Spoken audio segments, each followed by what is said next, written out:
Alors bonjour, bonsoir à tous. Aujourd'hui je vais vous présenter les Z333 de chez Logitech.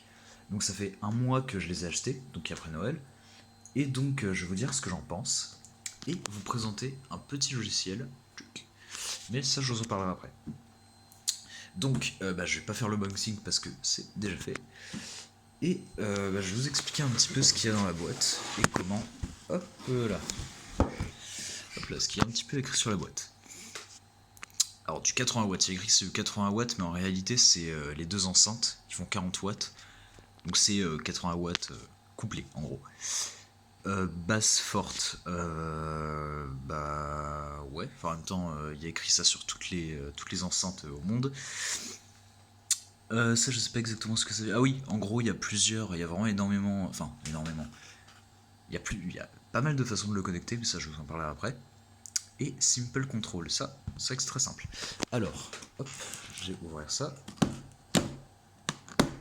C'est chiant. Hop là. Je galère, voilà. Bon, j'ai pas trop de place sur mon bureau, mais bon, ça va le faire. Alors, donc, dans le pack, il y a un subwoofer, une petite molette, ça j'en parlerai plus tard, et les deux enceintes. Et derrière, autant vous montrer en vrai. Hein. Écoutez, bon, c'est le bordel parce que je l'ai mis sur mon bureau spécialement, mais j'expliquerai un petit peu plus tard qu'il faut surtout pas le mettre sur le bureau, un subwoofer.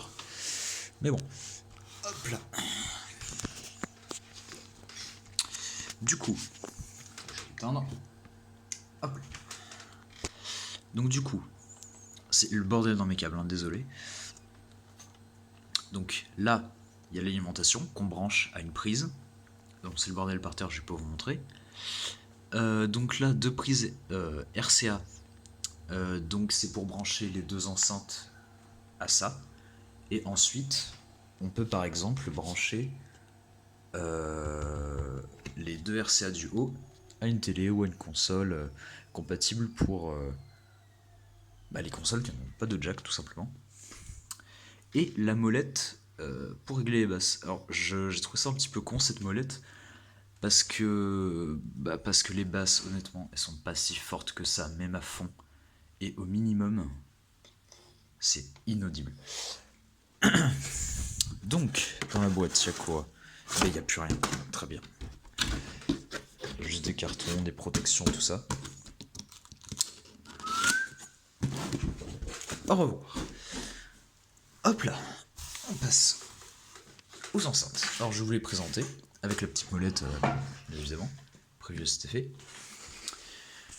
Donc les enceintes, elles sont...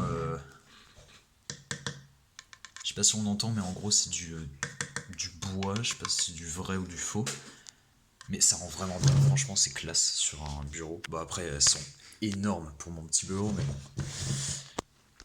Donc bien sûr, moi je les ai achetées à Leclerc, mais elles sont sur Amazon un petit peu moins chères, j'ai vu qu'elles étaient à 45 €. Moi je les ai payées personnellement à 60 € à peu près.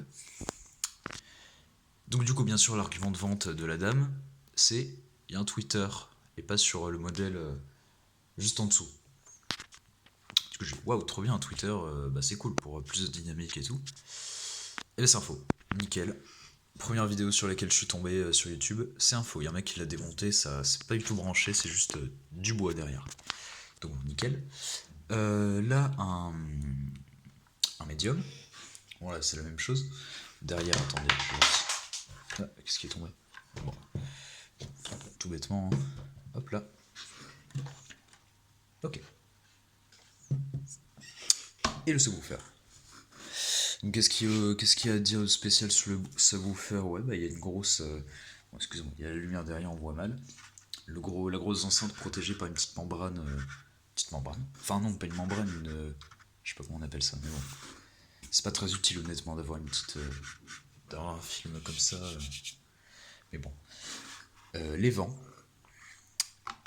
Donc en gros, pour expliquer brièvement, en gros les basses, une enceinte, c'est une membrane, une membrane qui bouge au rythme de la musique. En gros, hein, avec des signaux électriques.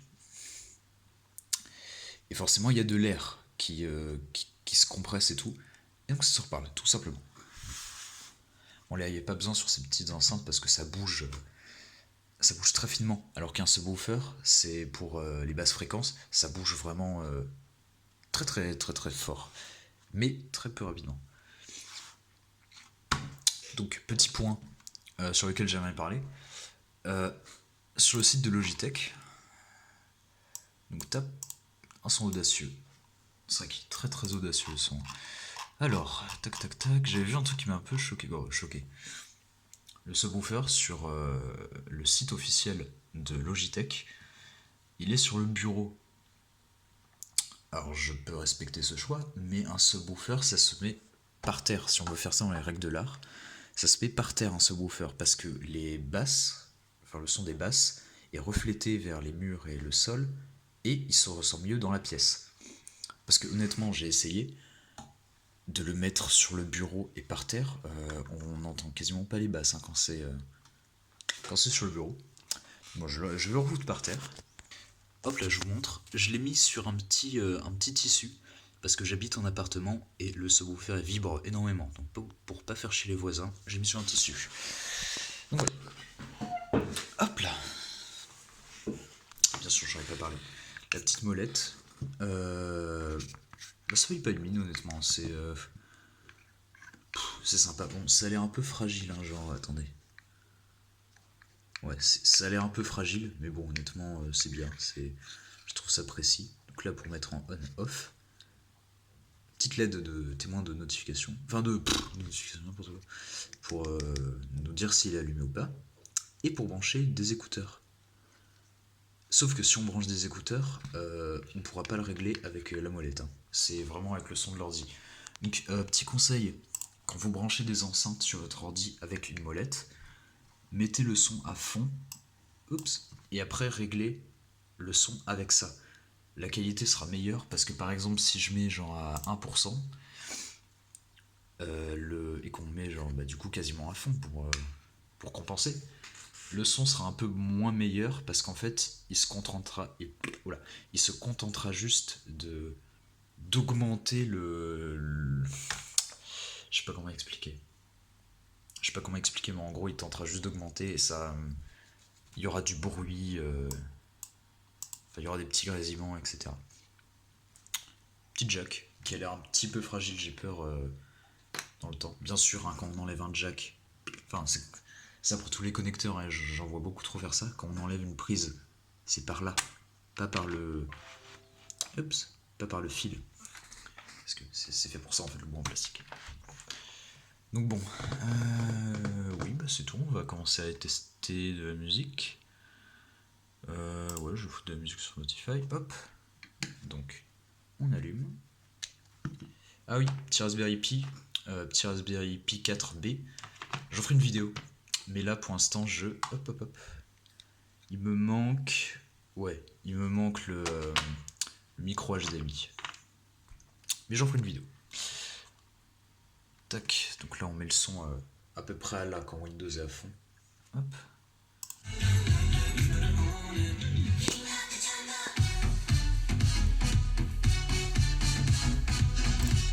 En fait, vous pouvez pas vous rendre compte de la qualité sonore vu que je filme avec mon téléphone. Mais en gros, ce que je peux noter... Ah, j'ai remplacé le subwoofer. La membrane d'ailleurs contre le mur, je préfère. Ça accentue un petit peu les basses. Donc qu'est-ce que je peux dire honnêtement sur ces enceintes? Elles sont vraiment pas mal. Je vais mettre un petit peu de son pour... que vous puissiez voir.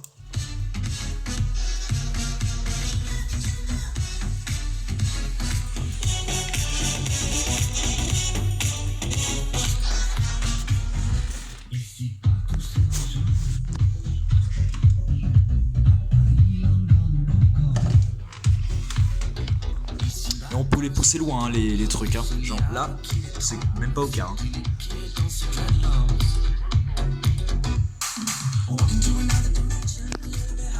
Mais bon, je vais pas les pousser plus loin pour pas faire chier les voisins, parce qu'il est quand même un petit peu tard. Bref. Du coup, qu'est-ce que je peux dire sur ces enceintes? Honnêtement, elles ont un son vraiment pas mal pour ce prix-là. De toute façon, Logitech, je trouve, j'avais des Logitech, je sais plus du tout le modèle, mais les tout petits, là, blancs, avec la membrane justement, sans le petit tissu là, avec la molette directement sur l'enceinte. Et c'est vraiment nickel. Je trouve que Logitech, au niveau du son, ils font des trucs excellents. Bah, par exemple, la petite Wonderboom, j'avais pas précisé ça dans ma vidéo. Bah, c'est Logitech, la petite enceinte Bluetooth verte, j'en avais fait une vidéo. Bah, c'est Logitech. Et je trouve que Logitech, vraiment, au niveau du son, bah, vraiment, ils se démerdent vraiment pas mal. Hein. Rien qu'au niveau des souris, tout ça, genre, ils font vraiment tout bien, je trouve. C'est pas trop cher, et puis ça fait le taf, quoi. Après, les basses, elles sont puissantes. Honnêtement, elles sont puissantes. Mais je trouve pas assez. C'est pour ça que j'ai pris ce petit logiciel. Hop là. Ça, je vais vous en parler un petit peu plus tard. Pour augmenter les basses. Parce que pour vraiment qu'on entende bien les basses, on est obligé de monter le son super fort. Parce que les basses augmentent en même temps que les médiums et tout ça. Mais quand c'est vraiment au quart, genre quasi au minimum pour moi, parce que j'utilise que pour les vidéos YouTube, de la musique et tout, genre en appartement, mais je mets pas tout le temps à fond. Donc c'est un peu embêtant. Ah oui d'ailleurs, pour rigoler, je vais vous faire écouter. Attends, je baisse là je baisse les basses au minimum sur enceinte. Alors attendez.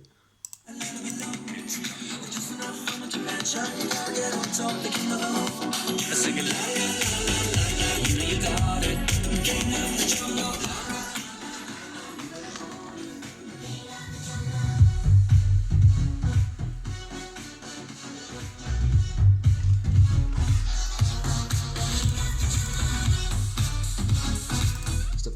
Voilà, donc je sais pas si vous avez bien entendu, mais c'est complètement inaudible sans les basses. Hein, vraiment, ils rigolent pas. En fait, ils éteignent pas juste le subwoofer, vraiment, ils coupent toutes les basses, même ici. Donc c'est absolument inaudible, autant utiliser le son d'un ordi portable. Et mais que dire d'autre? Oui, ce petit logiciel là. Donc Equalizer Apo. J'ai trouvé sur internet parce que je cherchais un égaliseur pas trop complet parce que personnellement j'utilise juste ça. Et moi mon pilote ne gère pas les égaliseurs de base. Enfin, normalement sous Windows, quand on fait propriété, son, etc., on peut tomber sur une sorte d'égaliseur, un petit égaliseur qui fait le taf. Mais moi non. Du coup voilà, j'ai pris ce petit logiciel. Donc, je vais pas trop vous en parler non plus parce que moi je connais pas grand chose. Je prends juste ça, mais normalement regardez on peut hop, voilà basic filter, là on peut ajouter du délai. Hmm.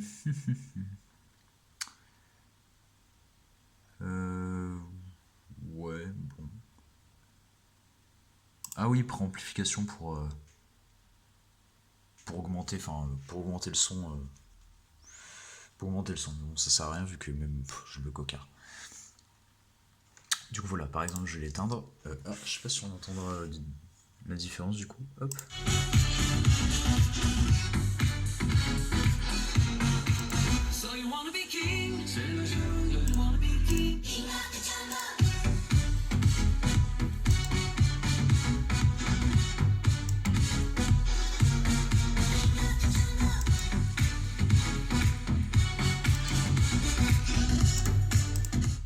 Bon, je sais pas si on a bien entendu, mais en gros je trouve que ce que j'ai fait, donc j'ai un petit peu augmenté les... Ah tiens, je les augmente un petit peu plus d'ailleurs. Hop. Donc là, à la droite, c'est les aigus, et à la gauche, c'est les basses. Donc pour ajouter un petit peu plus de dynamique au son, j'ai augmenté un petit peu les aigus, et un petit peu les basses. Et un tout petit peu les médiums, pour les voix. Mais bon, ça change pas grand chose honnêtement. Donc là, si ça vous amuse, il y a ça. Aussi, il y a un autre logiciel, excusez-moi pour le son derrière, il y a un autre logiciel qui permet carrément d'enregistrer ce que tes enceintes produisent. Comme ça te préfait un égaliseur pour que le son soit parfait dans ta pièce. Mais bon, moi j'en ai pas besoin. Et je trouve que comme ça me va parfaitement. Donc voilà, c'est à peu près tout ce que j'avais à dire sur ces petites enceintes. Comme je vous l'ai dit plus tard, je ferai une petite vidéo sur le Raspberry, qu'est-ce qu'on peut faire. Je vais pas vous présenter tous les objets que j'ai, parce qu'on me prêtait des objets connectés du genre des ampoules, tout ça, donc je ferai peut-être des vidéos dessus. Mais pour l'instant, moi, mon projet, c'est de faire un petit serveur. Donc j'en ferai une vidéo, évidemment, parce que j'ai envie d'être un petit peu plus actif sur YouTube. Petite vidéo, voilà, pour faire un petit serveur en branchant tout simplement putain merde, je perds mes mots. Un disque dur externe. Et donc voilà. Donc voilà, c'est à peu près tout ce que je voulais vous dire. J'espère que vous avez aimé cette vidéo, et au revoir.